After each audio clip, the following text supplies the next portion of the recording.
There's no categorically right answer. Rugby is facing crisis. You won the World Cup. Incredible it was. Yeah, job done. Favourite moment from your playing career? Beating Australia in the quarter-final of 2007 when everyone had written us off. Yeah, it's once you've sort of reached the peak, I think it's quite difficult to come down from that. Are we going to see any more Premiership teams go bust? A perfect storm of dropping revenues, COVID, everything happening together to go, actually, we might lose everyone here. What do you think those mistakes were? Paying players too much? Yes. Or mostly that? 100%. Rugby needs money to survive. The emphasis recently seems to have been much more around player safety. Everything we do in life is potentially slightly risky. Big stories about brain injury. And we don't know the answers to them. The game has become safer as a result of incidents that have happened in the elite level. But do we want to completely wrap our children up in cotton wool? Today I talk with England rugby legend Ben Kay on winning the World Cup and why rugby faces an existential crisis. Okay, so we're recording this not long after the Premiership final. Best Premiership season we've ever seen, do you think? Yes. Quite an easy one to answer. Not the best final we've ever seen. And a few talking points in it which probably contributed to that, and something that rugby has to sort of look at, because the drive for safety and the drive for entertainment often pull in different directions. But I've been asked as a pundit what was my favourite moment of the season, as you often did, and actually this year it was going into the second to last round with 8 teams still in the hunt to qualify for the playoffs, and not only has it been a tight league, but I think the quality of the rugby, particularly in an entertainment sense, has been something else. Do you think going down to the 10 teams, obviously it didn't happen in the most ideal of circumstances, do you think that's helped? Yes. There's always a trade-off, isn't there? There's less teams, so you can maybe manage the season a bit better. One of it's horrific if you're a fan of Wasps, London Irish or Worcester, to have lost your club. From the other's perspective, the other fans' perspective miss that. The only sort of silver lining, I guess, is that fans are probably more likely to watch the top players week in, week out. So there are less games, but perhaps higher quality. We all wish that it hadn't happened.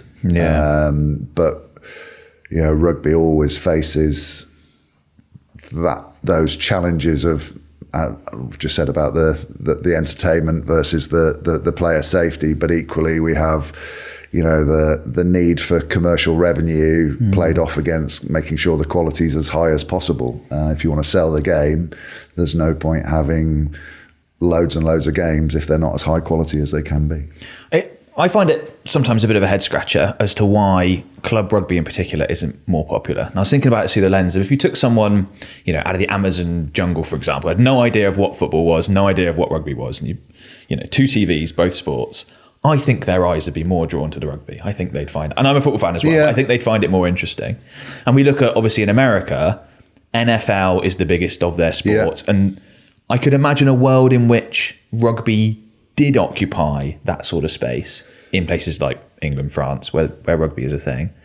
Why don't you think it's as popular as I think it should be? It's a massive subject. I could probably do the whole podcast on it and more. We do a series of podcasts on it, because there's no categorically right answer. There's people that say, well, rugby's too complicated. And it is too complicated. But having said that, you've just mentioned the NFL. That is one of the most complicated games. And there is a section of sports fans that absolutely love what you want is not many barriers to joining a sport and being involved. I was a huge NFL fan growing up, and I got into it, and every week you're learning something new, and I love that. And if you look at the Formula One fans, people start watching, but then they get into the real nitty gritty of all the different regulations and technical advancements and things. So sports fans don't necessarily want just simplicity, but what you can't have is things that don't make sense or a barrier to someone getting involved. And, from a broadcaster's point of view, that's a really important part. If you broadcast on a complicated sport, you have to welcome in those new viewers and make them feel that they've got a place at the table, and you're not overcomplicating it. But equally, you don't want to alienate the fans that have invested all that time. So Nick Mullins, one of the best commentators in sport, I think, certainly in rugby. When I first started a long time ago with ESPN, he said to me, when you're commentating, imagine your mum's sitting there who thinks she knows everything about the sport, but really doesn't know much about the sport. Martin Johnson, your old captain, sitting there who knows everything about the sport, but and just try and keep them both involved in a conversation together. And it's a pretty sage bit of advice that, if we work, I've commentated for ITV, and sometimes you think, well, there's maybe, I guess, sort of TNT Sports, big audiences, 400,000-500,000. Right. It's not huge in the grand scheme of, ITV for Six Nations game, we've got 12, 13 million. Yeah. So there's a big gap in people that only watch it for the big games, the big international games, the World Cup finals. So should you talk to that audience slightly differently? Certainly, should you explain a little bit more slightly differently and go a little bit more simplistic, but then tag on with the other stuff? And we do that. Having said that, when the guys from Warner Brothers came in with TNT Sports, they sort of said, well, no, we don't want, we want to be inviting those people over to our channel. So they wanted to don't do it differently. Do it how you do it on ITV, because we're trying to grasp hold of those people that maybe think that the geek coverage, the subscriber coverage is too much. Interesting. I always think, when I think about rugby reaching out to larger audience, I think of someone like my dad, who's not really a rugby fan but a sports fan. And there must be so many people in this country that are like this, where he will watch England in the Six Nations, Lions, and England in the World Cup. Absolutely. And that's it. Yeah. He'll never watch a club game, not even like a final or anything like that. And I always think that he's the sort of person that, maybe if the rules were more simple. I can remember when I was watching a game with him once, it would have been England in the Six Nations. And I remember there was a penalty for holding on at the breakdown. And then there was another scenario that looked exactly like that a couple of minutes later. And the penalty was given the other way. I think it was tackler not rolling or something like that. And my dad couldn't see the difference. Yeah. And he just went, oh, they were just making it up, and just walked out the room. And I was like, that is a big problem in that, because of a lot of the complexity around rugby has come from the fact that, it started as this amateur sport with a set of laws. And as coaches all do, they try and, look how they can bend the laws to their own favour. And almost to keep the fluidity of the game, rugby has probably been a bit guilty in the past of tagging on new laws. But as soon as you put a new law in place, A, the coaches all go off and find out how they can use that to their own advantage. But B, you tend to get a few unintended consequences. And then do you address that with a new law? So there is an issue. Rugby is aware that they need to make it less complicated. But I think as well, part of that target audience that you were just talking about, I think rugby hasn't done itself any favours off the field by having so many stakeholders all pulling in different directions, trying to look after their own pot. Okay. For years, the Premiership clubs were at loggerheads with the RFU, and they should really be cross-promoting the game as one. Yeah. I said to someone the other week, actually, I said, the best thing that could happen is, particularly in today's society and audience, that a lot of those target people now are on social media, which didn't exist sort of when a lot of these problems first started. We should be having the Premiership Rugby social media guy sitting in the same office as the RFU social media guy, and same office as the European social media guy, maybe the broadcasters, once a week. Get them all in the same office, and then that consistency of messaging and come to rugby, come and watch it. This is what's happening. The RFU promoting the Premiership and vice versa. That's absolutely what needs to happen, because other sports have stolen a march on us. Perhaps it's easier in the likes of Formula One, but just that consistent messaging that the teams have in Formula One, all around the same. They have their individual, the individual nature of being their own team, but equally that messaging of the competition is all on the same page. And because the quality of the product at the moment, you say, it's so entertaining at the moment. Rugby's in a really good place, I feel, as a fan to watch. And on that social side, as someone with a marketing background and a social media guy, the clips that you could get from the game. So the interesting thing actually is, I have friends who's played international rugby, that their sons are in academies. Do their sons sit down and watch 80 minutes of rugby? Probably not. It's a different. Been brought up differently. Might be on the TV in the background, but the phone comes out and they want to watch the highlight reels. You'd say, I've spoken to people in football that actually, coaching wise, they say it's a bit of a problem because they're not watching the full 80 minutes. They're not understanding all the different lines that Ronaldo runs, and but some of them have grown up just trying to copy a celebration, and rather than. So, do they have that football intelligence that when we didn't have the option of only watching snippets of it, you pick up just naturally, the lines and things that the great players run, and try and emulate those. Yeah, I've heard them talk about it in football, and, rugby's structured differently, but some people have advocated for, let's do a 60-minute game, let's try and condense it down and speed it all up. I mean, rugby perpetually has that problem of wanting to speed itself up as well, doesn't it, within the game? Yeah, look, there's bits of it which certainly I think could be speeded up. The one thing that what people think they want and actually want is sometimes very different. And the example I always use for, the NFL is very stop-start. But they had a problem with it and just sped it up slightly. But, when people sort of say they want much more ball in play time in rugby, which has changed dramatically over, the last few years, which is one of the issues from a player welfare point of view, is that because the ball's in play more and we're having more instances of rucks where you might get a head collision, it's actually, is it any more dangerous, or are the players just being exposed to more instances where they could potentially have head contact? But I always say that if you asked whether I'd prefer to sit down and watch 4 rounds of the Olympic sprint heats or the marathon, I'd sit down and watch the Olympic sprint heats. Yeah, that's interesting. And just having a marathon of a game doesn't necessarily add to the quality. And we often, when people were complaining about England's style of play, that it was a bit boring and negative.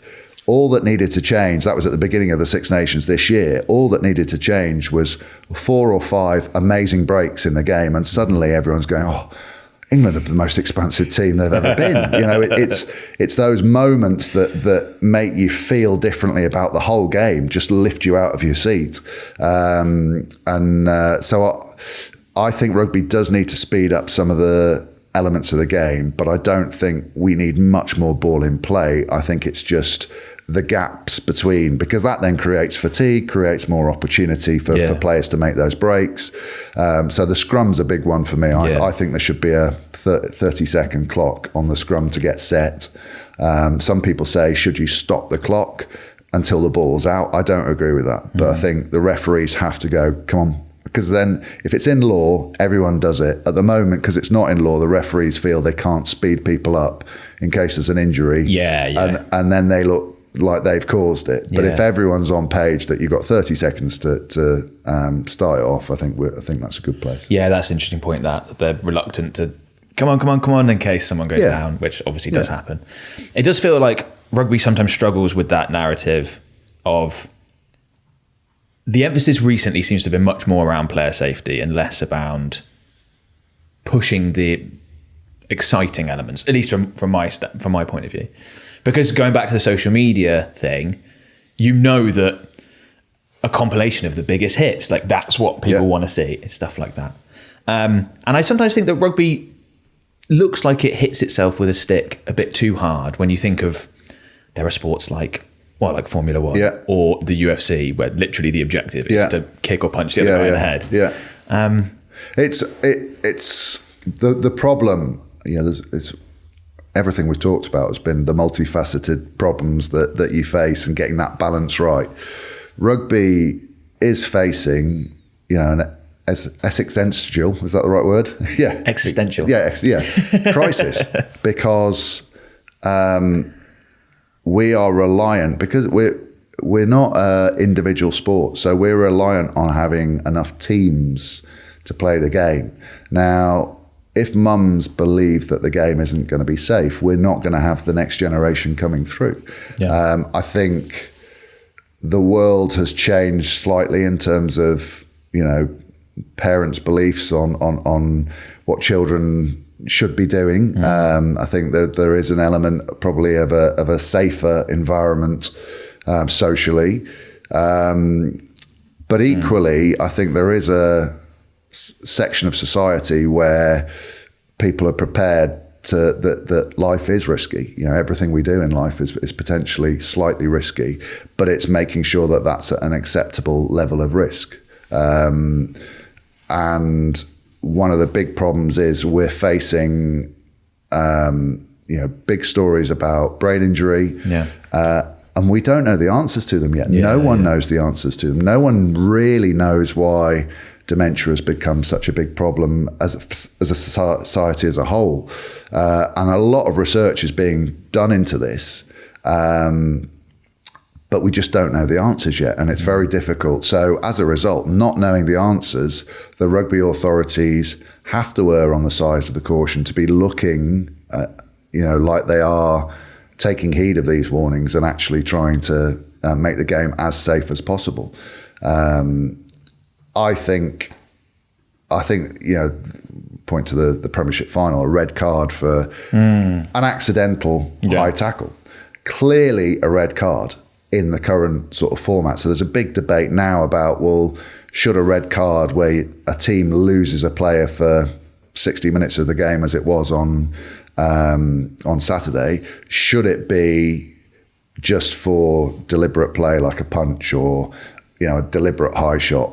If it's a mistiming of a tackle, potentially can we remove that player permanently from the game? But 20 minutes later, the opposition can, the team that lost the player can bring a substitute on, because it affected the quality of the game. And a lot of people that are in favour of the red card say, well, actually, if you look at the stats, the points differential is not as big as everyone thinks it is, and it's not. But it changed the whole narrative of the game. Bath had to completely change their tactics from what they would have planned to have done all season, and they almost had to try and make it an arm wrestle, stay in the fight, and try and sneak a win, which they did very, very well at. But I think we would have had a more entertaining game if we'd had 15 v 15. Clearly, there'll be people that have been affected by player welfare issues in rugby that go, well, what are you talking about? We're trying to make the game as safe as possible. But I don't think, all we're trying to do is change behaviour of players. I don't think Beno Obano, the guy that's sent off, does anything different with his future career if he is sent off permanently or sent off for 20 minutes and not allowed back onto the field and still gets a ban. He still doesn't want to do that. I don't think, no player wants to leave the field. So especially in a final. You're punishing the whole team. I get that, but you're punishing them anyway. But actually, let's punish the player that has made the mistake. And I think that you still have the same level of threat to players to make sure that they're doing everything they can to be as safe as possible, but without punishing the game. And showpiece occasion, World Cup final, Sam Cane, red card. Investec Champions Cup final, Arnold, red card. So we've had the three big showcase finals, as far as England are concerned, all affected by a red card. And at least in the Champions Cup, it was later on, wasn't it? But in the World Cup and then at the weekend, really early, I'd have definitely liked to have seen 20 minutes and then Yeah. the team come back on. I feel watching that Bath actually were the much better team. Northampton looked way off it from what they usually are. Yeah. But it still wasn't enough. And it just felt like a bit of a shame. That can sometimes, I think that is why often when a team loses a player, that it's not as big a impact on the scoreboard as often you'd think. It's because it actually, it psychologically affects the opposition as well. Right. I think, that whole feeling of we should be doing better, the pressure when they come on, you become really frustrated because they're trying to spoil everything that you're doing and vice versa. So, I personally, I've always advocated that, non-deliberate, reckless, let's have an orange card. Yeah. Lose the player. He still goes through the same disciplinary process, but we're not completely affecting the showpiece finals. Yeah, as you say, players do play differently. I mean, Underhill put his Superman cape on, didn't he? Yeah. For the rest of that game. That was outstanding. Just scything everyone down. Do your kids play rugby? I've got 2 boys that they both have played rugby. One of them's not into it particularly. He plays it because his mates play it at school. Yeah. But he's into more dangerous sports. He likes motocross and things. Okay. But the other one is, and even people that have been affected by the sort of health problems that have been well documented, they still have a love for the sport, and it's probably down to all the benefits that the sport gives you. Friendships for life, the health aspect, that element of learning self-control, I think is really big in rugby. The camaraderie, the social aspect is huge. It's so important to people's lives, and even people that I know that sort of are quite well documented to be sort of struggling with the effects or potential effects. We're not, as I said, we don't know exactly what's happened yet. They still love the sport, and one of the, you've got to be careful what you say, that you don't want to be looking to belittle the troubles that people are facing, but retiring from rugby when it's been your whole life can actually give you other mental health issues. There are plenty of people that it's such a strange, if you've reached the top, the likelihood is you've been playing for a long time, probably all your life. Yeah. And you've always been known as Ben, that big kid that plays rugby. Yeah. And suddenly that's taken away from you. And in the space of a couple of weeks, you've lost your social network, your most confided group, the changing room, for all it being sort of quite caustic banter every now and again. That's your support network. You lose your vocation, your career, your purpose. You probably lose out financially from the lifestyle that you're used to, and then most importantly, I think you lose your identity. And as I said, you've always been that kid that plays rugby, and suddenly you're not. So you're almost mourning yourself. And a lot of the effects of depression can have similar effects on the brain to injury. And I'm not saying that the guys that are obviously involved in litigation and things that haven't got it, but they could easily, we don't know enough about things yet. And part of player welfare has to be looking after those players that leave the sport, as well as the injuries that you might sustain when you're in them. And you haven't had any reservations around your kids playing? No, I'd be, I remember having this conversation actually with Dr. Willie Stewart, who is the neuropathologist that is very involved in the whole issue of traumatic brain injury in sport. So he has been the pathologist that has operated on a lot of the footballers' brains. He's very much at the forefront of the research. And I asked him the same question, what would you say to parents, or he said, well, my kids have played the sport, and all I want to know when I arrive at their mini rugby club is, what's your philosophy on if a child sort of has a potential head injury? Right. How do you treat them? And if I don't get the answer that I like, I go down the road to the next That club. was the important thing to him. So he sees the benefit of the sport. There are certain doctors I know out there that sort of been quite vocal that don't see the benefit of rugby, but he sees the benefit of it. He loves it himself, but he just wants to know that we are making it as safe as possible, and he wants to know that the authorities are. And I also think there is a big difference. There is an element of risk, as I said, with anything. Cricket. Yeah. There's an element of risk there, and the game has become safer as a result of incidents that have happened in the elite level. I remember growing up standing at silly mid-off every time, thinking, go on, hit the ball at me, hit the ball, I'm going to stop it. I would not be thinking that. Never wearing a helmet. And now, my 11-year-old's just really started playing.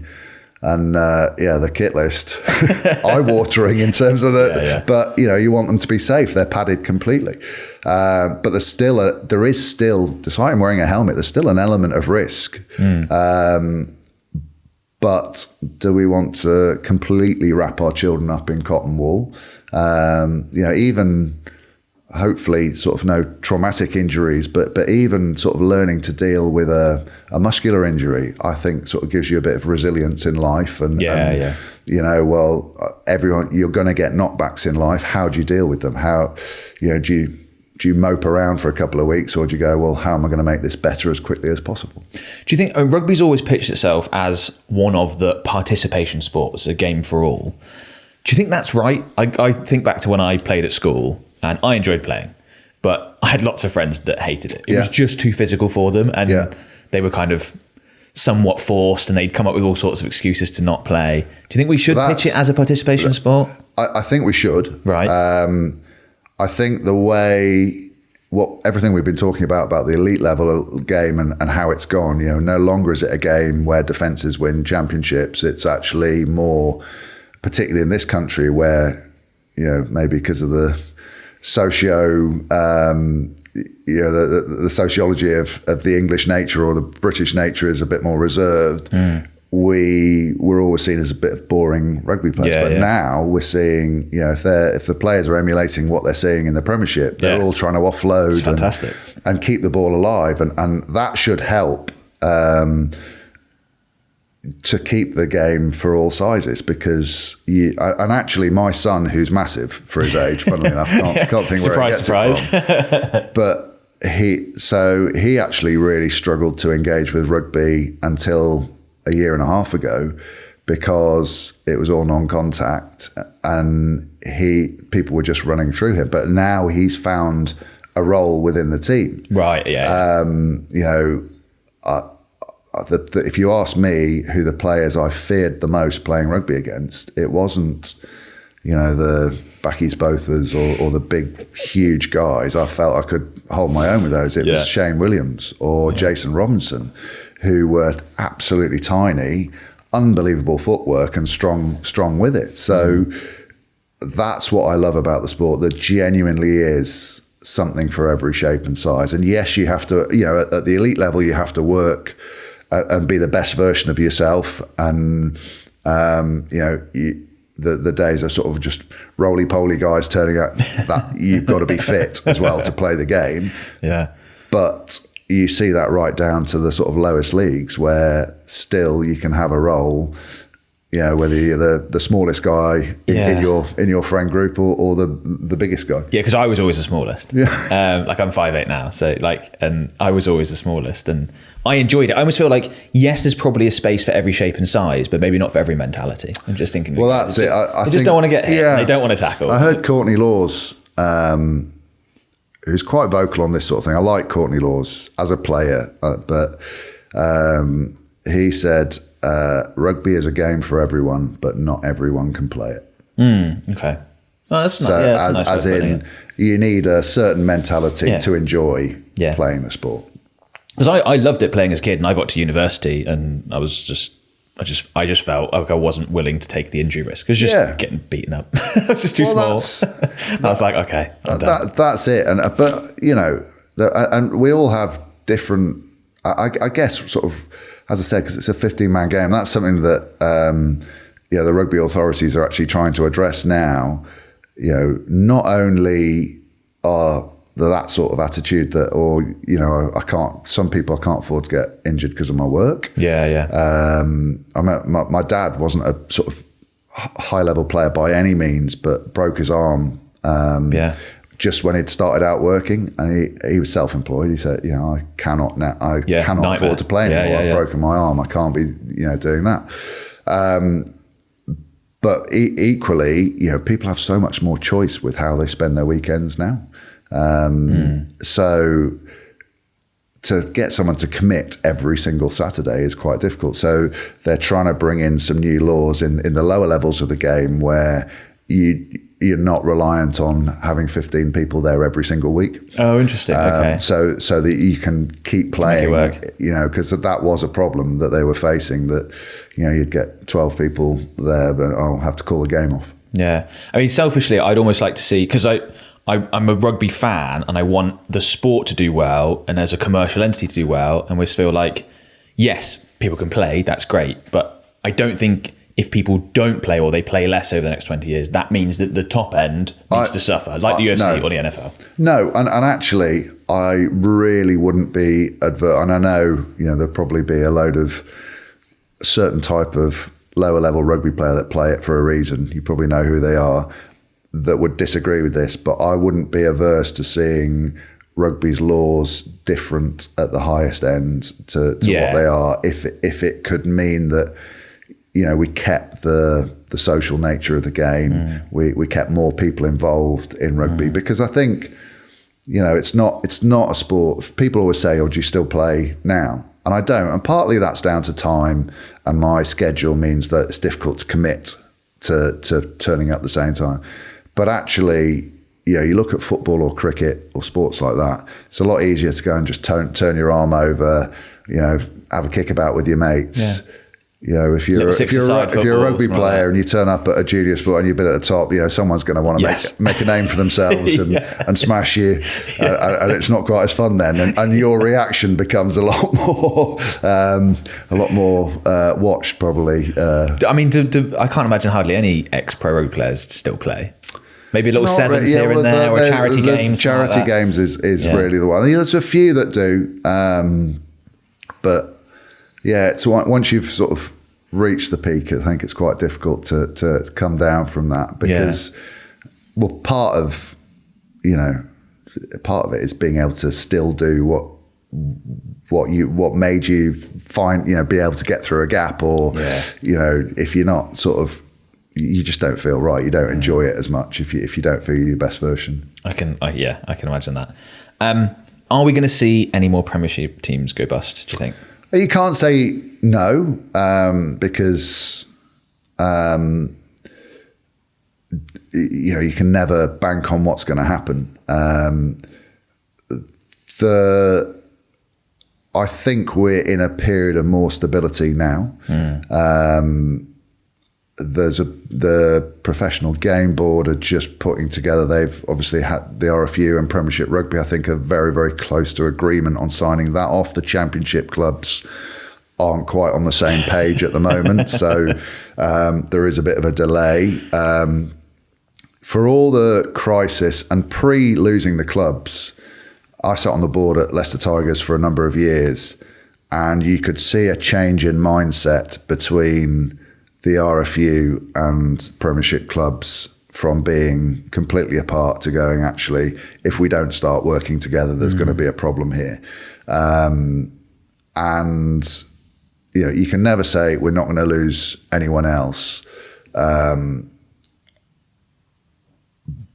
I think that I think everyone's realised that there's no point still being, from a club's perspective, there's no point you being healthy and having no one left to play. So the whole salary cap coming down, to try and sort of mitigate that period after COVID, which was a massive. There was a bit of a perfect storm. Premiership rugby, probably it grew really well, Premiership rugby, but it was always a little bit flying as close to the wind, or sailing as close to the wind as they could. Yeah. And it took, a perfect storm of dropping revenues, COVID, everything happening together to go, actually, we might lose everyone here. Right. I think that the results are often the last thing to go and the last thing to come back. So the problems we've faced over the last couple of years are mistakes that we made 5, maybe even longer ago. And it'll take a while for the solutions that have been put in place now for us to see those as commercial results in the game. What do you think those mistakes were? Paying players too much? Yes. Or mostly that? 100%. Yeah. 100%. And not, the players obviously will want to be paid as much as you had people thinking, well, if we just get this player, we'll win, and then we'll start generating more revenue. And it just wasn't the case. That tied in with the player welfare angle means that suddenly, it's another part of the storm. You were thankfully, we were starting to recognise concussion as a massive problem. And so players became educated that they needed to report when that, rather than lads, get round me, I'm a bit shaken up. But players actively looked not to go off the field for the first time. So we had a huge spike in the number of concussions in the sport, and people were saying, "Oh, it's the day." It just was the first time people had started actively reporting them. But that then means you need bigger squads, and so you had teams that were going, yeah, but I want that star player, and he's £700,000. Well, in a salary cap that's $6 million at the time, that's a huge chunk for you to be able to cover for what happens if he's out for the season. Who are you going to replace him with? So you didn't have that squad depth, and we had the second marquee player come in, so you're allowed one player that sits outside of your salary cap. You can pay him whatever you want, and then a certain owner, a couple of owners wanted a second one of those that you had to bring from outside of the league. But you then had players coming in from outside of the league. So the example I always give, who was it who bought someone? I think it was Wasps that bought someone. Wasn't Willie LaRue? Who was it? Curtly Beale? Curtly Beale. And they'd obviously had to pay him a lot, big star at the time, to bring him in. Mike Brown had just won Six Nations Player of the Year, had his unbelievable season. He's sitting there at Harlequins as a non-marquee player saying, well, I know you're not going to pay me the same as Wasps are paying Curtly Beale, but it's not fair that I'm down on this money. So, and it just becomes a cycle. And Mike Brown's being paid that now. So that then, spreads, and you're just trying to keep hold of your own players, and it just becomes a huge spiral to try and keep the squad that you've got. So the big issues around that. But I think now, I think Pat Lam said that even Bristol, who've potentially got the richest owner out of the lot of them, and Steve Lansdowne, certainly one of in rugby, they are, even when this, I think Pat Lam said, even when the salary cap goes back up to 6.5 million or whatever it is, they're not going to spend right up to the cap. Really? I'd have thought they'd be one of the absolute guarantees to do that. So it's about putting the clubs on a footing where they're actually able to generate the money that they're spending. I think there will be clubs that want to spend up to it and have European aspirations, but it's just a bit of a settling period, I think, at the moment. Big decision to be made at the moment is whether there's promotion relegation, because if you're Newcastle and you're trying to find investment into you and your brand, how do you go and say, well, we might be relegated next year? But equally, from the broadcaster's perspective, we want the jeopardy at the bottom of the league. The Championship want to be able to say to their investors, we're really gunning for Premiership. So it's about how, and there isn't a right answer to that. There's not one single right answer to that. Is it not just to have promotion relegation in that case? Just because, unless you're a Newcastle fan, what's the point of watching a Newcastle game at the moment? They just my argument on that would be, do we just get into the situation of a yo-yo? You get one up, one down all the time. We had that before, didn't we, for many years? And the team that's coming up, if they're losing by 80 points, Newcastle didn't win a game this year, but there were games that they were close on, still in the hunt on.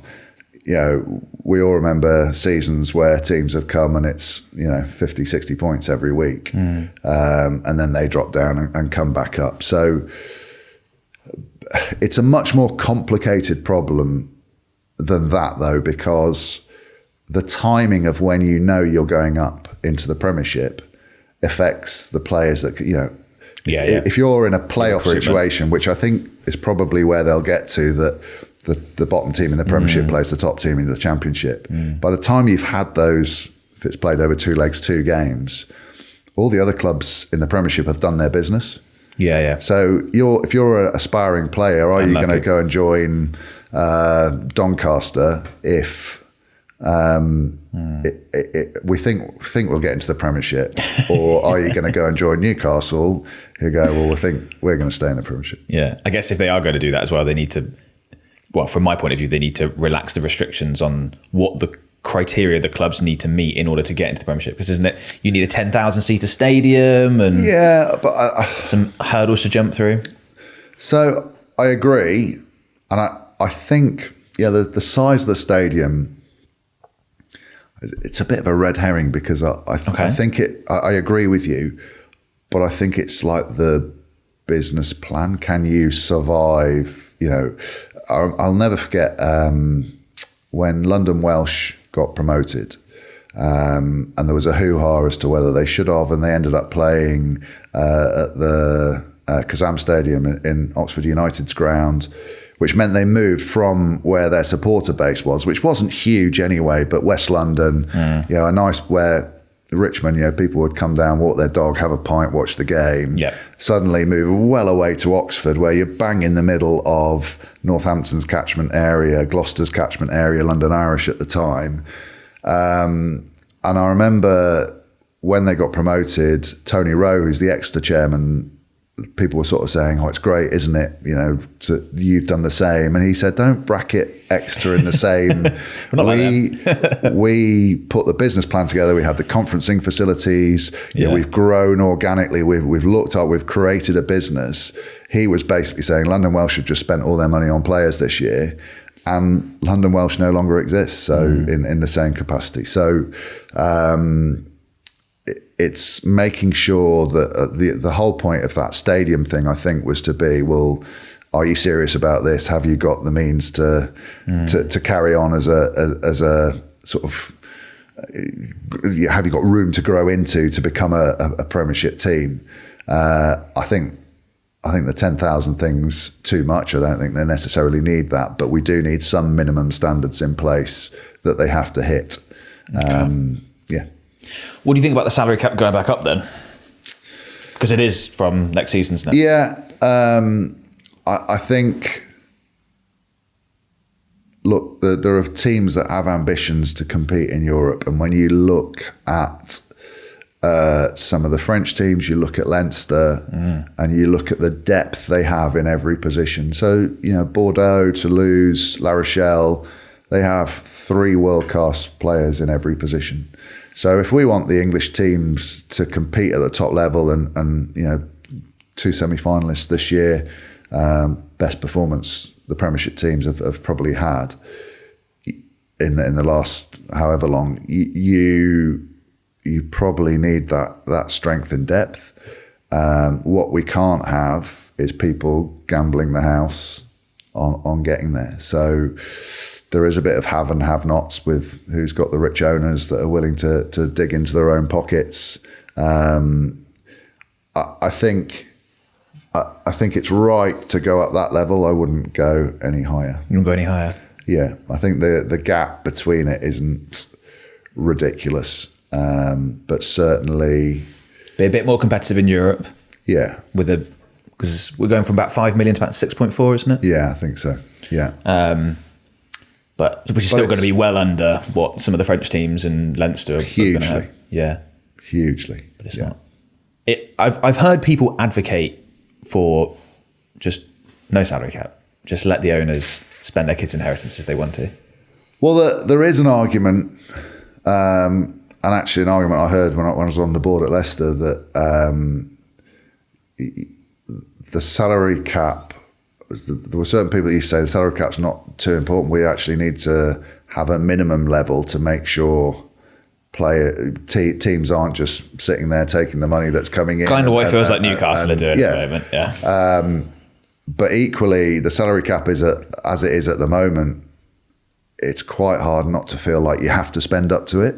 So if you had a minimum, maybe people would go, well, as long as we can choose how much we are over the minimum.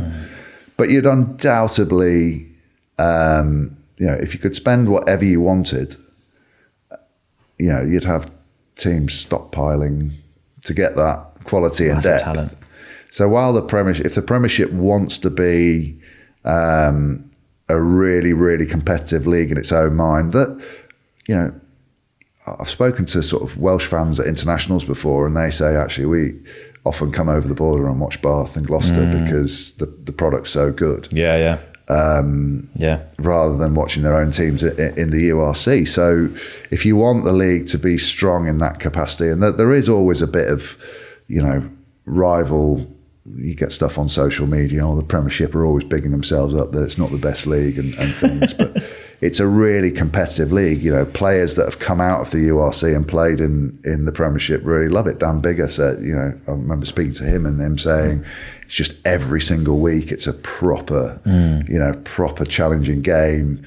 And so I think if you then changed that and opened up the salary cap, you'd have a team dominating without putting their first team out, and then concentrating on Europe. And would that be necessarily the best thing? We've had a low salary, lower than it has been recently, and we just said how good this season has been. Yeah, I think the big challenge for the salary cap is when you start getting injuries and having enough cover and depth, and it's a jigsaw puzzle how you put it together because you're just gambling on, you're not going to have cover in every position. You're gambling on being able to survive. Yes. And sometimes it's just fortune. The amount of times teams will lose 3 or 4 players in the same position over the course of a season at the same time.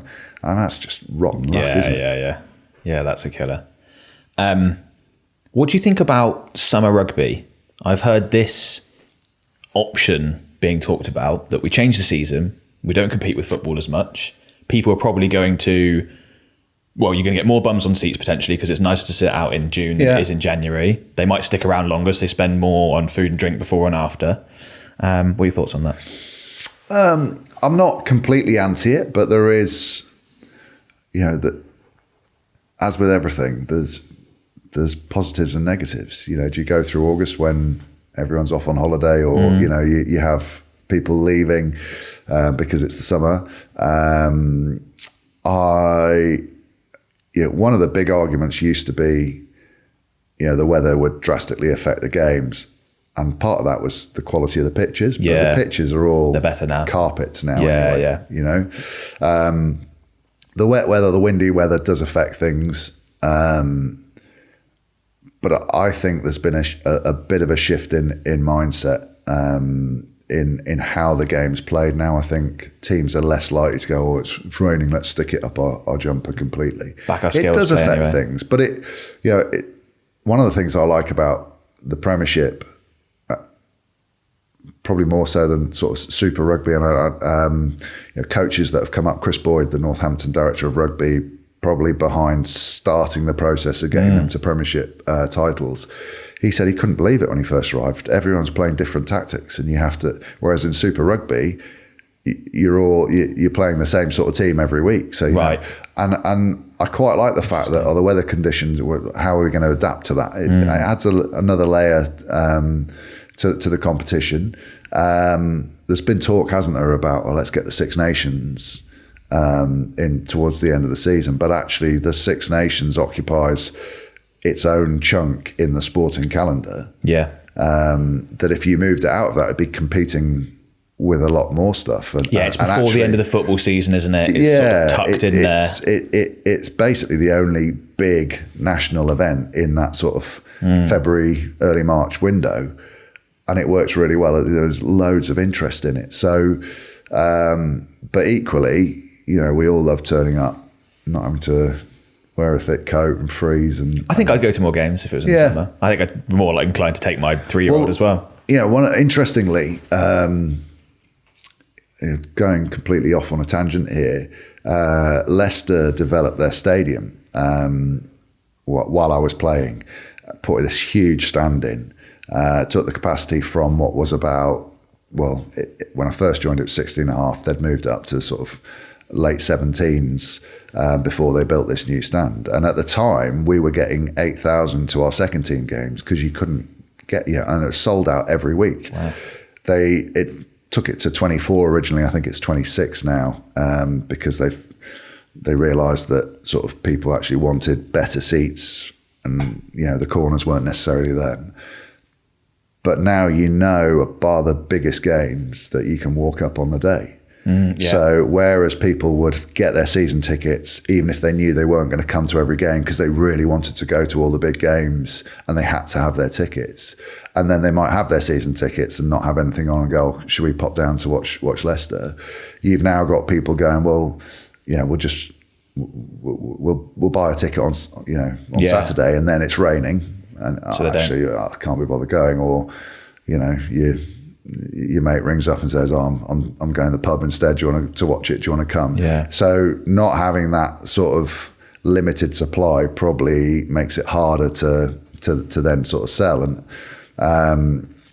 the summer rugby thing is there'd be plenty more other things that you'd want to do on a summer's day as well, probably. So. Yeah, that is true. I pros and cons, as you say. Yeah. I like the idea of you do the Six Nations, then you have all the a Premiership all in one block, so it makes sense. Yeah, the other thing as well. Europe, and then there's all traditionally, probably maybe this is declining a bit, but there's also been that whole.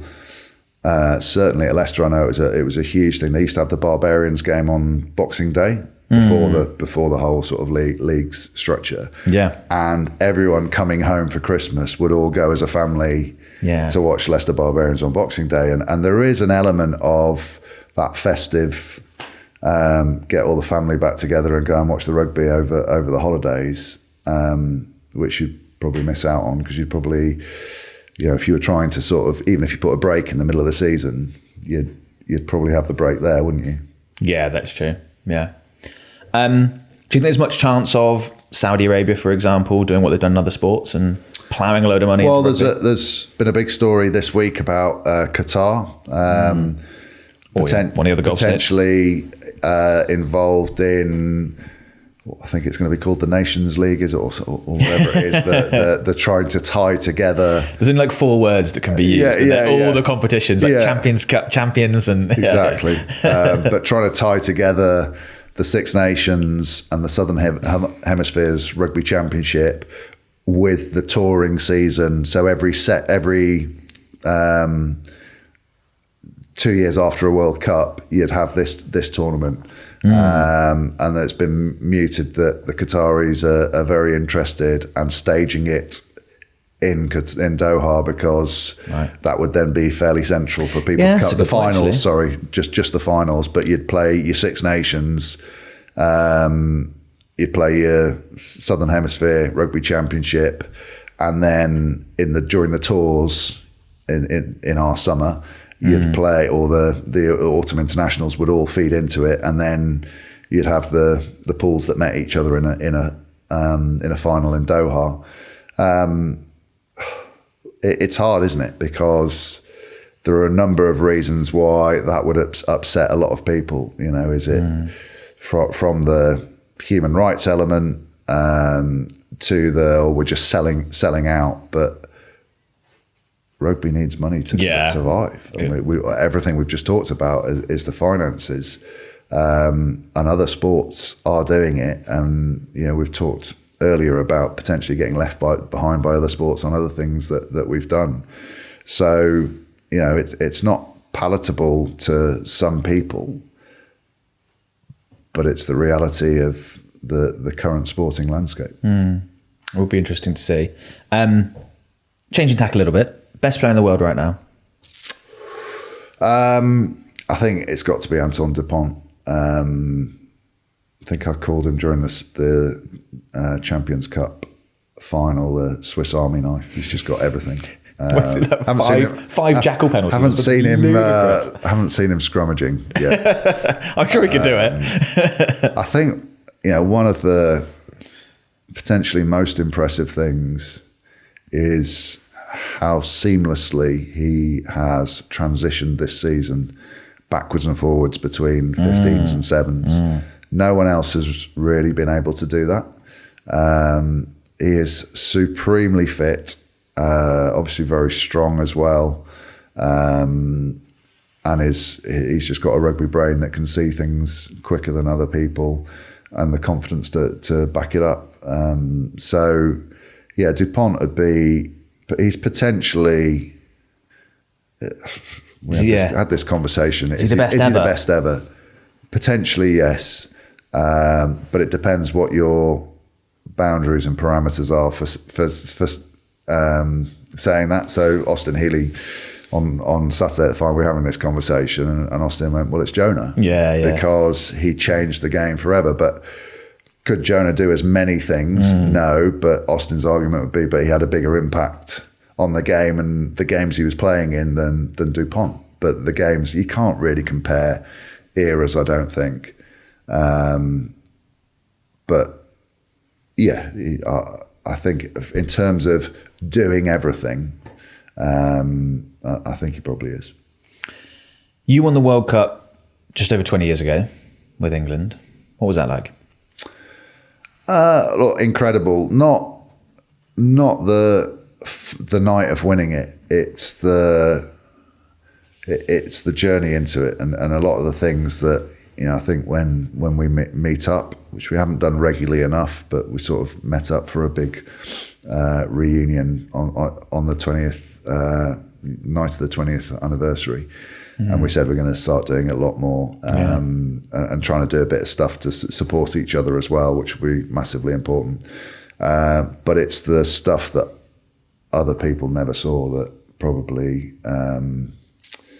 it is what sits with you. The journey into it. A journey's quite everyone's sort of, we're on a journey, but it's not actually lifting the trophy. It's the best memories are how we got there. The ups and downs. When we met up, actually, Clive had got Tony Biscombe, who was our video analyst, to put together a video, and it's something I'd never seen before, but it was just the changing room afterwards. It was just guys walking around, and God, the hairs on the back of your neck, when you shut the changing room door and you can hear the fans outside going a bit mental, but you realise that was the last time we were all going to be together in the same room, and everything we'd been through over those sort of 4, 5, 6 years to get to that point, and that was it. And it's a bit sad, really, but it was just calm, because we'd put ourselves. I was lucky enough to play 2 finals. 2007, totally different. Yeah, the organisation, our preparation had been awful. It'd been the worst 3 weeks of my rugby career in the first part of the tournament, and probably the best, most enjoyable sort of 3 or 4 weeks at the back end of the tournament. I remember sitting in the changing room after we beat France in the semi-final with Mike Catt, saying, if we win next week and win the World Cup, they'll make a a film like Cool Runnings of this like shower that turned up and turned themselves round and thing. Whereas I think had we lost against Australia in 2003, the actual feeling, if you watch that change room, it's really calm because we were all knackered, we played extra time, but also we're number one in the world. We knew we were the best team, and if it would have felt like a travesty if we'd lost it. So it was almost relief rather than that euphoria you might have expected. We still went out and enjoyed ourselves. Don't worry about that. But it was job done. Whereas the feeling sort of 4 years later was just ecstatic every time we got a win. We're still in it. This is amazing. Coming from a different place at that point, was it immediately life changing? Yeah, I never. Yes, I mean, it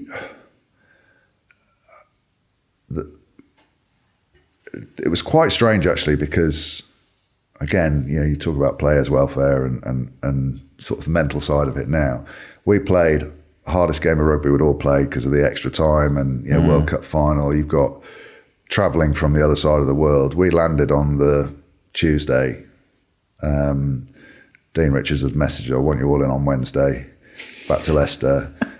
Walked in, he went, right, you're all playing Saturday. So we played the following Saturday with jet lag in a 6-3 thriller against Bath. I think it was a draw, actually.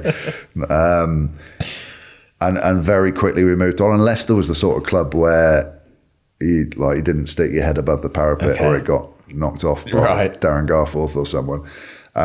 So very quick, we never really got the time to celebrate it. We were straight back into next job. But certainly it's changed. It's quite difficult when you've lived a life to know how much different it would have been if you hadn't done that. I remember I asked Owen Farrell, I was hosting an event,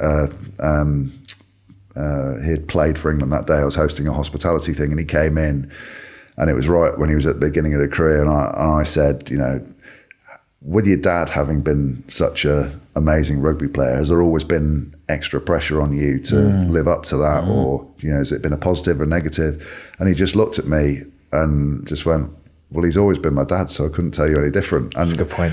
I don't know what it's like not to be Andy Farrell's son, and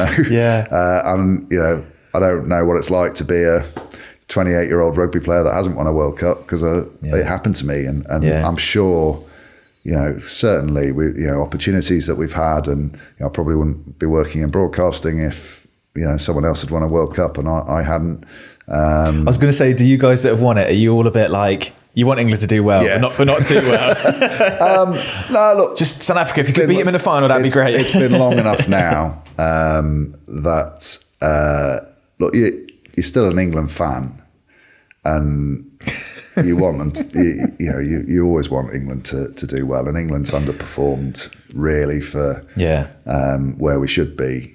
Obviously, getting to finals and things, but it hasn't been quite as smooth a journey as I think we probably expected. It, no one would have forecast that. 20 years on, we still haven't won another one. So. Look, there's a wry smile and a smirk, but actually I don't think it makes a huge amount of difference. We're all getting old anyway. No one wants us. So, And if they win it now, they've got to then retire before they go into the media. So take a bit of time to come through. So you're probably right. At the moment, to play for the England national team, you have to play for an English club. How do you feel about that? I agree with it. Again, it's another thing that sort of really divides people.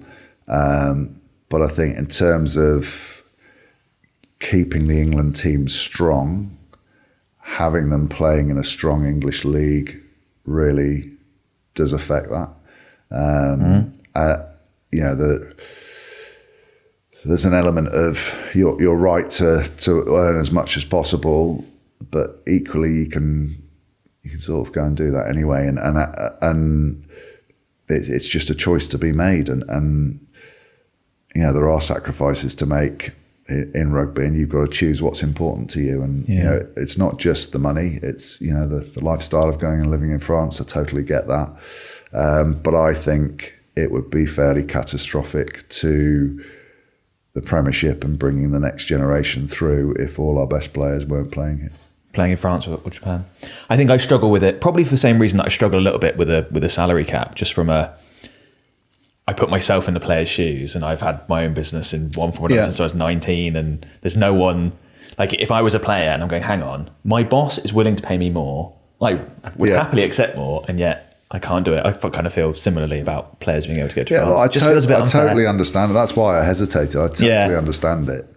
But I just think that the floodgates would probably open. And there'd be trouble. And then and we wouldn't have this fantastic Premiership that we've got right now. All the problems we've just been talking about would be exacerbated. So part of the RFU's agreement to pump money into the Premiership and vice versa, and the relationship they have in terms of player release to make England as strong as possible revolves around that. And other nations have had similar problems, and have tried to solve it by saying, well, once you get above a certain number of caps, but it hasn't necessarily worked. There's always been problems with it.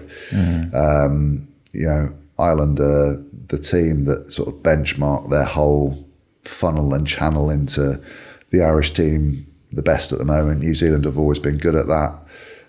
But a lot of South African players obviously go abroad, and they're the last world champions in the last two World Cups.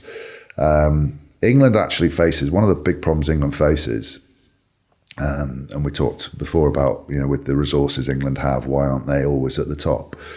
I actually think it's that efficiency of how you sort of funnel that. So the Irish system's so well done, but in a limited pool, it's easier to get that efficiency. It's like most of the national team playing for just one team. And then the school system that feeds into that, and the fact that they put coaches, so they're all sort of playing. New Zealand, a smaller player pool, obviously with some differences, genetic differences, being in that part of the world, but equally, you've got less people playing against, so actually the standard. You don't have a dilution of the talent as much. It's all sort of at a higher level. And then in the Premiership, as I said, all the teams playing a different way. So you then got to get them all on the same page very, very quickly. So there are challenges from having so many, but I still think England should be performing better than they have. You're now very busy with media work. How did that come about? Did you know you were wanting to go and do media stuff before you finished playing? Always would have loved to have. And I sort of, in preparation for coming towards the end of the career, sort of did a couple of bits on Sky in terms of being the guest at other games and things. Really enjoyed it. Didn't necessarily think there'd be an opportunity. And then I don't want to give him any credit because he's got a big enough head as it is, but Austin Healy happened to come into training for some physio. He had retired and was sort of trying to carve a bit of a media career himself, some to do with rugby, some to do with dancing, and being a funny shape going through a wall. But we've always got on quite well. I just said, well, what are you up to? He said, I've just got the ESPN job. And Leicester were making noise. Actually, they might have just said, we're not sure we want you next year. And I sort of half jokingly said, I'll give us a job. Right. And he went, I think they're after a co-coms. You'd be quite good at that. I'll have a word with them. I thought, yeah, of course you will. Yeah. And they rang me the next day and said, Austin said you're interested. To be fair, it was a guy called Konrad Bartelski and Andrew Hornet at ESPN, and they said what we like is that most people use backs, and we think there's part of the explaining the game is the dark arts of forwards play. Obviously, you're not hugely experienced, but come down and do a screen test. And they got a commentator in, a lead commentator in. Made the mistake of telling me which game it was, so I went to our analyst and got a copy of it, watched it through a couple of times, made some notes, went down and commentated. And they're like, that's amazing. Like, you're picking stuff up without a replay. I was like, yeah. But no, it went well. Shows you do your preparation. And then went, got the job. Probably retired a year earlier. I'd had a sort of few conversations with Melbourne and Toulon, and I was going to ask about that. You're always a Leicester man. I would have stayed there till the end of my career. I loved the place. But then when they didn't want me, probably wasn't quite ready to walk away from rugby completely. So maybe would have been the wrong reasons, but actually might have been that, change is a good as a rest and rejuvenated you, particularly, if it'd been Toulon and Melbourne or somewhere. But then as soon as ESPN made an offer, I thought, well, there's a new career, but there's something to really sort of, focus my attention on. And it's I mentioned about the problems that some players have when they leave the sport. It was such a fantastic softening of the blow because adrenaline of live TV for the first time, you're turning up to the stadium on a match day, you feel like you're actually, your Saturdays are still the same sort of thing. You're doing it with mates, similar ex-players. Yeah, exactly. You're still bumping banter, into people. Yeah. So it was an absolute saviour for me going into that. Awesome. So another one of my potential frustrations, but I will mention it. I get very frustrated in the media with current players and coaches who, it seems like whenever they're asked questions, it's just all cliches. All they want to do is not make headlines. And I think particularly I'm a shameless marketer, right? My background's in a marketing agency. I think of all sports where they need more money, if they took a different approach, I think it would make a huge difference. Absolutely. I think this would probably be far too far for most people. And Owen Farrell, I'm going to give as an example, but he's probably the least likely person to want to do this based on personality.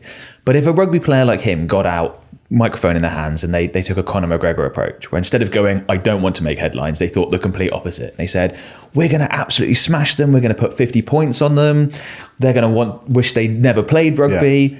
That would get so much attention on social media, which I think would translate to TV viewers. And I agree. I totally agree. It's hard if you're not that sort of personality, like you said, with Owen Farrell. He's probably not a good example. But equally, the rugby audience is a bit prim and proper and up themselves a bit, aren't they? Right. It's that whole thing that other sports always hate. Oh, rugby. It's all about your values, isn't it? And then as soon as a rugby player does something, that gets thrown back in your face, values. A lot of traditional rugby fans don't like that sort of stuff. The clubs and the teams employ press officers that don't want a big story about something or give the opposition any ammunition. But you're right, in terms of promoting it, categorically, the more characters we can get, the better. But equally, social media is, for all people will say, there used to be more characters in rugby. I actually don't think there were dramatically, but the feedback of social media from a small minority, I also think would put people off. They don't want to say something outrageous, you want to. One of the things when I first started commentating that you sort of have to get used to is, as a rugby player, you sit in your analysis and you're looking for errors.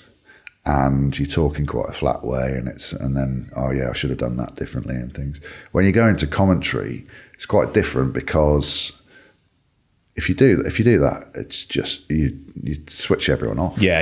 You're looking for negatives. I mean, that's one of the reasons why I always thought rugby broadcasting was quite negative anyway. You'd see a great try and someone would say, "Oh, my granny could tackle better than that," and you're like, focus on the guy that scored the try. Yeah. And I actually, I remember sitting there when I was playing, thinking, I'd love to do that, but when you actually come to do it, because like we're chatting now and you can see my hands moving, and so actually I can chat quite flat, but if I'm doing this and my eyes are wide, but in commentary you can't see that.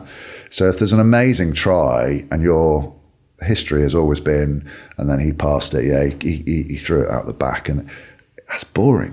Like the guy, the person at home that can't see, that's boring. So I remember producer that we had, Dave Tippett, really good guy, just said, he said, your commentary is brilliant, you're doing really, really well, but just when there's a try, convey the excitement that everyone's just got, wow, your voice has to go, it'll feel really awkward doing it. Yeah. And it is really awkward. Yeah. And so if you notice when there's a try, we'll pause, allow you to sort of soak up the atmosphere, and then your first 3 words have to be like really excited voice, because they can't see your hands and things. And the first few times you do it, you go, oh my God. And then he rang me and went, that's exactly it. Yeah. And he's right. You need to, it's like when you hear your own voice back on a tape recording or something. That's going back a bit, isn't it? But you hear your own voice back. You go, is that me? You've got to sort of add to it. And it's right with you look at Formula One, and everyone's sort of put Drive to Survive up as doing amazing things for the interest in Formula One, and it's because they were willing, it's warts and all, they were willing to say, I don't like him. Yeah. He tried to run me off the track. And then there's a narrative, people are like, oh, is he going to try and get him back next time? And also, I think there was, particularly for Formula One, and there's an element of this, but just having their faces there, obviously Formula One, you're literally unmasking them as people, and see, no one ever. If you're not a Formula One fan, you don't know what they look like. So they've got helmets on, but suddenly, and there's an element of that with rugby, just sort of getting beneath. Well, what are the different characters like? Because you buy the people, you don't necessarily buy the sort of teams. Yeah, it's just a lot more interesting. Yeah, I get frustrated, as I say, coming from a marketing background, because I think the product is so good. And coming from owning a marketing agency, we work with businesses all the time where the product's like not as good as you'd like it to be. And then it's such a struggle. But when you get client come along where the product's fantastic and you're like, oh, we know exactly what to do here. And I feel like that's where rugby is. Well, you mentioned UFC. Yeah. If anyone says anything remotely near the bone in rugby, they get a slap on the wrist from the RFU. They might get a ban, whereas UFC, they celebrate. Dana's like, go for it. Give me the clip. 100 million people are going to see this, and we're going to sell a load more pay-per-views. You took part in an early dementia study, where I believe you had scans and things like that. Did you? Two parts to that question. What did you learn from that, and also, are you concerned going forward for your own? Look, there is always a concern that actually, again, sort of, I've mentioned this before, but whenever you talk about this stuff, it sounds like you're belittling the people that are clearly having problems. But as I said before, we don't know the causes, which is why I did this, actually 2 dementia studies. There's one that Brain Health Scotland are doing, which was the first one I got involved with. And then there's also one based in London as well. And they're taking hugely detailed MRI scans, much more so than if you had an injury and you went for an MRI scan. And then a bank of other testing, from blood testing, all your vitals, and then a series of cognitive testing as well. And they're just trying to find a link, because at the moment, CTE, which is the big thing that everyone is worried about with contact sports, can't be diagnosed in the living. It can only be diagnosed in the post-mortem. So they're trying to find the links on these detailed scans between people that are starting to have problems with their cognitive function. There is, in some respects, I'm glad I'm a retired player now. Okay. Because with all the noise around it, there's nothing I can do about the risk factors that I've given myself from playing rugby. Whereas actually there is something that the current players can do. They can not do it, or they can go, I'm not sticking my head in there, or So in some respects, I'm probably you weren't thinking about it whilst you were playing. Exactly, it must come into some players' minds now. To be fair, I did feel the need to look after my brain. I wasn't one of those that was going, get me back on as you know, there's an element you know your own self, but the big problem, and I mentioned this before, that you know, some of the symptoms that people that have problems as a result of traumatic brain injury can present in other problems. So like mental health problems. If you're depressed, you can start to have brain function problems. Yeah. And I mentioned about sort of when you retire, you throw all that in. But then as soon as someone says there's a link, everything that happens to you in your life, you question. So I've spoken to neuroscientists and neurologists, and they say, I forget where I put my car keys three times a week, but I haven't had a bang on the head, so I'm not going, sugar, is that to do? So clearly there's a proportion, there's an element of rugby players that are having problems which might be caused by them playing rugby. But there's also a big cohort of us that are now questioning everything that happens in our life and saying, is that a result of the news story around brain injury? So one of the things, I did all this testing, and the neurologist said to me when he sort of didn't give me the all clear, but he said, as far as what we've seen, you have absolutely no problems at the moment. Have you got any questions? I said, well, I think I've got a really bad problem with my short-term memory and proper first world problems here. I said, the one thing that's getting me all the time is first cup of coffee in the morning, I put the capsule in and I can literally never remember whether I've put the capsule in or not. I think I have got short-term memory problems. And you know, even to the extent where I'm now thinking I must remember whether I've put the capsule in. I must remember to put the capsule in. And he looked at the results, and he had a guy there with him that was more of a specialist on the cognitive testing, and he was there to look at the scans, and they're sort of trying to cross over. And he said, well, looking at your result, your short-term memory is in the 95th percentile for the whole population. I can tell you, for the whole population, not rugby players, the whole population, I can tell you have got absolutely no problems with your short-term memory, but you're convinced that you have because someone's told you that thing. He said, placebo is powerful. He says what it will be is your focus when you go for your first coffee, you'll be focusing on what have I got to do? What's my first phone call? What's my phone? And then you forget because it's not important. That's the least important thing that you're thinking about. So you've got a focus problem. Now, he also, you then have the conversation around it. And if people are worried, that then makes it even worse because their focus is taken more. So clearly, as I said, there are people that have got problems, but we've also got to make sure that other people aren't reducing their quality of life by the worry of not having, of what might happen. I think we all felt when the news first came out that we were all ticking time bombs. But the research is starting to provide some answers. We don't really know them yet, but I'm hoping that very soon we'll still start to get some answers. But yeah, the other thing is, as I said, there's nothing I can do about the risk factors that I've already given myself by playing rugby.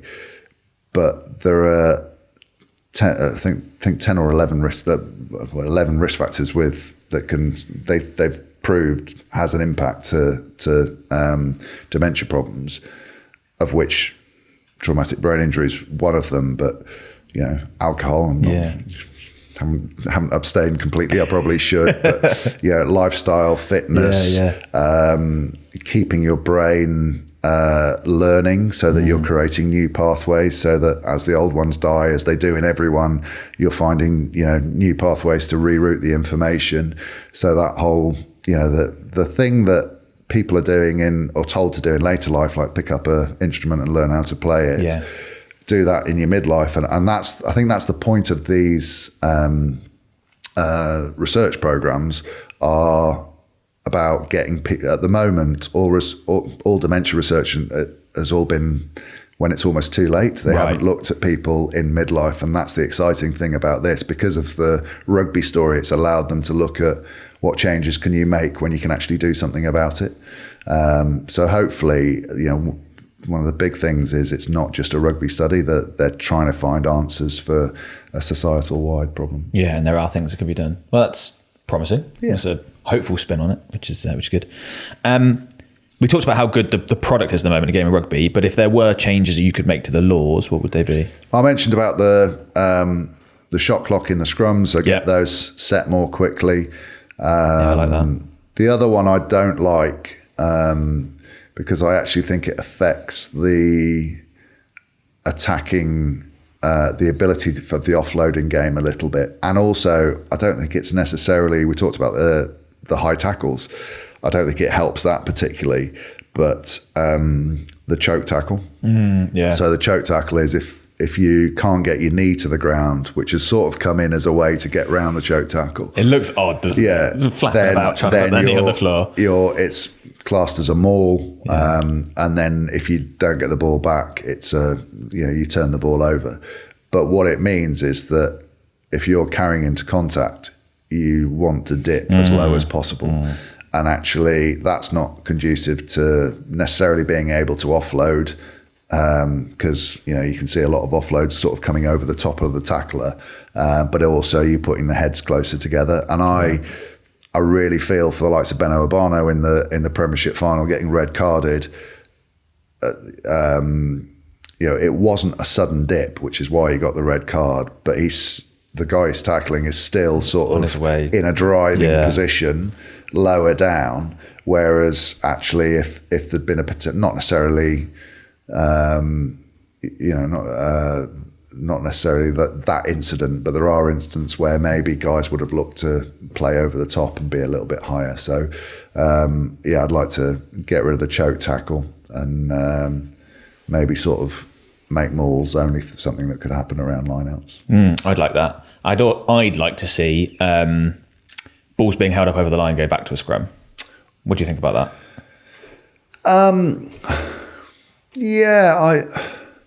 I wasn't a big fan of that law when it came in,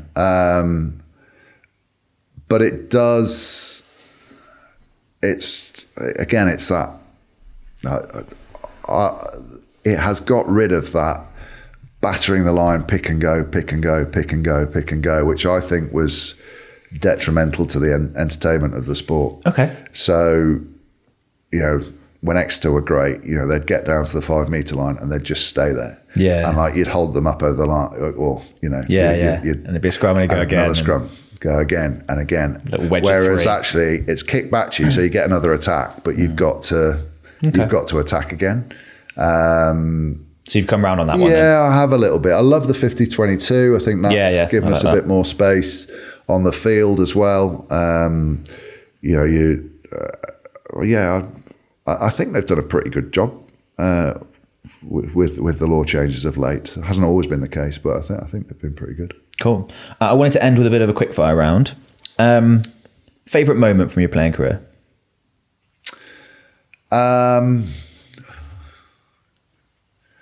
I'll give you an either or first. Listen, that's not particularly quickfire, is it? That's all right. So, I'll probably say this is probably my favourite moment. Would be winning the European title with Leicester for the first time in 2001, because it's my first. I'd only recently joined the sort of top level of the game. Yeah. I've been swept along playing with heroes and things, but I just knew how much it meant to the club, having been there before and not won it. And to go to Paris and win in their back garden, their stadium backs onto the Parc des Princes where we won it. The atmosphere was electric, hot day, sort of in the Parc des Princes, looking out to go out, and it's like a heat haze with all this blue, red and white on one side, red, green and white on the other side. And it just was special days. And then after the game, we were meant to go to some post-match function, and there's been a bit of a falling out thing with Dean Richards and the officials or something. So we just went to the pub down the road with all the fans, and it was just great fun. Honestly, it was just brilliant. But my favourite England moment, everyone thinks I'm going to say 2003 and the final, but without a doubt, that was beating Australia in the quarterfinal of 2007 when everyone had written us off. You could see all the England fans trudging into the stadium that you obviously buy your tickets months in advance, and we're just thinking, we'll get this out of the way, we can have a few beers in Marseille and go home. And then you could feel the whole atmosphere in the stadium change. It's a cracking stadium, Stade Velodrome in Marseille, and you could, hear sort of 60,000 England fans going, bloody hell, we might do this. And you could see it in the Australians' face. They thought we had no chance, and you could just see them just going, oh God, we're in real trouble here. Awesome. Least favourite moment from your playing career?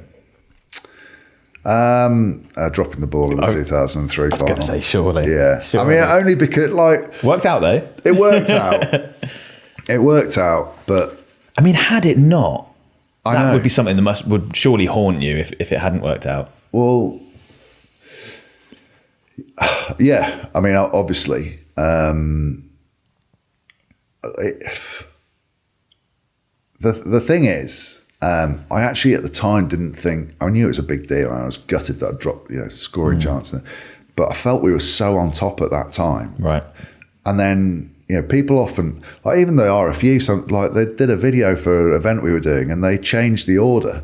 So they put Jason Robinson's try first and then me dropping it. And I'm like, hang on, now it looks like I've dropped it when it's vital. Yeah. But it actually, then Robbo scored. I'm like, I'm off the hook. Thank God for that. And then they kept, Elton Flatley kicked like a dream. It added to, an amazing sort of sporting event, didn't it? The fact that it was so close, and had I scored that, maybe it wouldn't have been as close. You don't know. It's all sliding doors.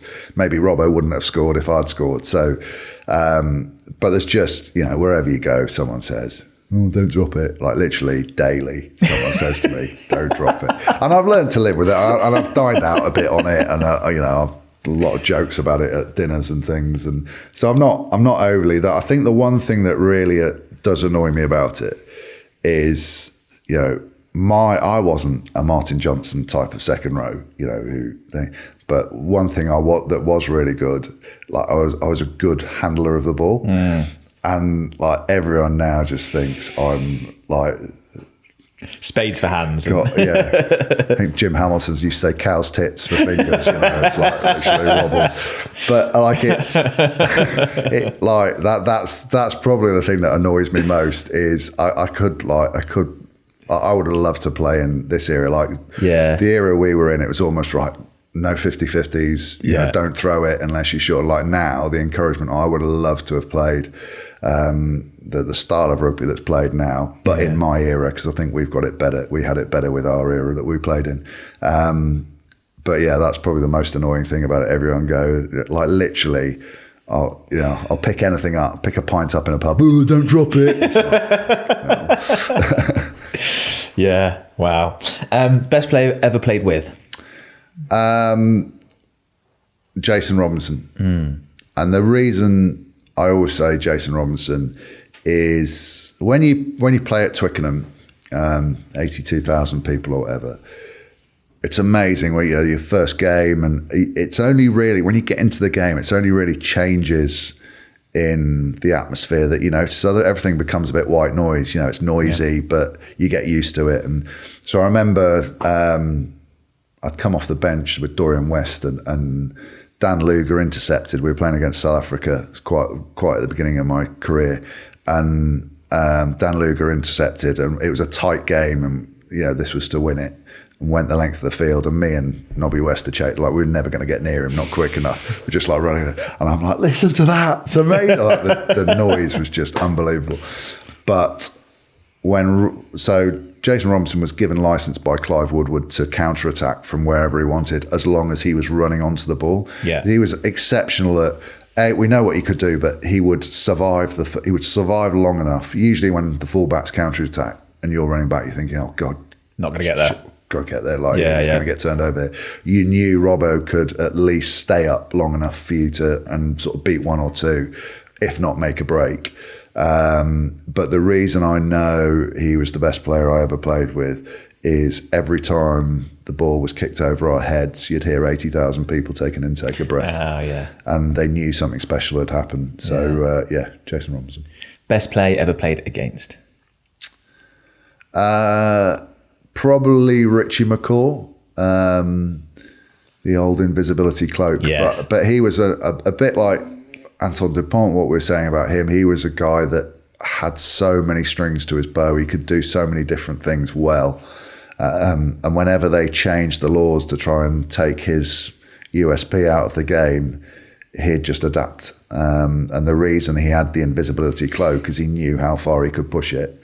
But like a thoroughly good bloke as well, really strong leader. But yeah, I think he was probably the best player of my generation.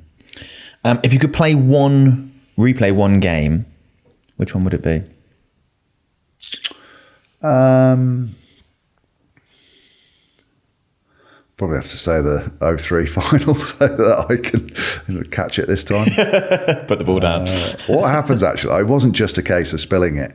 And actually Phil Larder, who was our defence coach, is the only person to spot this. And he hit like, I'm not blaming Matt Dawson for it, but he sort of said, "Oh, Dorse, did you there?"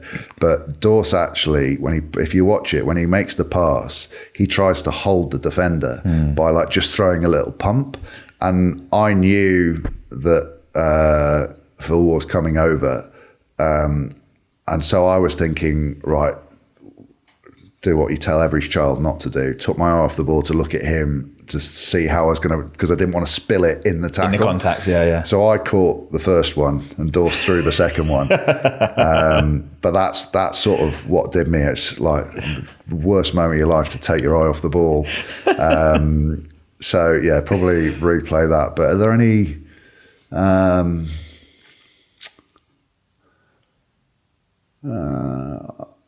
maybe the last European final at Murrayfield that I played in against Leinster when Leinster won it for the first time.